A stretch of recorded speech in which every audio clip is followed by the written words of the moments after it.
Dans cette parabole, Jésus nous parle de la croissance de notre vie spirituelle. Mais il nous en parle de façon très particulière parce que Jésus semble dire « Quoi que tu fasses, que tu te lèves, que tu dormes, de toute façon, la semence va germer et grandir. » C'est comme si Jésus nous disait « De toute façon, ça ne dépend pas de ce que tu fais, la croissance de ta vie spirituelle. » Alors, à première vue, ça peut sembler nous choquer, mais Jésus nous dit une vérité très profonde sur cette croissance de la vie spirituelle. Nous, spontanément, on pense la croissance de notre vie spirituelle est proportionnée à nos efforts. Si nous faisons un acte héroïque, nous allons grandir dans la vie spirituelle. Alors c'est vrai, c'est très bien de faire des actes héroïques. Mais Jésus nous dit, le ressort profond de la croissance n'est pas celui-là.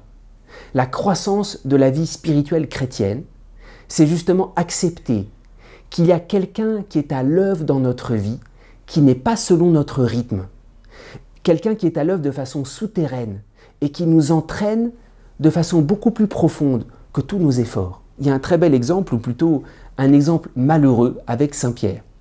Saint Pierre, juste avant la Passion, il est l'épée à la main et il dit « Jésus, de toute façon, je te suivrai quoi qu'il arrive. » Et Jésus lui dit « Non, tu me suivras plus tard. » Et c'est très important pour comprendre cette croissance. Nous, on voudrait faire des actes héroïques et se dire « c'est comme ça qu'on va grandir ». C'est très bien de faire des actes héroïques, mais avant toute chose, il faut entendre Jésus qui nous dit parfois « non, tu me suivras plus tard ». La croissance de la vie spirituelle, c'est se mettre au rythme de Dieu qui agit de façon souterraine, qui parfois nous demande d'être extrêmement patient.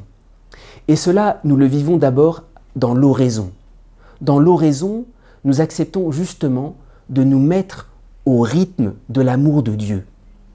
Jésus nous dit « laisse-toi d'abord aimer, laisse-toi te mettre au rythme de Dieu qui vient à toi ». Alors c'est pour ça que cette parabole, elle est un peu provocante, mais elle nous dit ce qu'il y a de plus profond dans la croissance de la vie spirituelle. Tous tes efforts, c'est très bien, il faut les faire.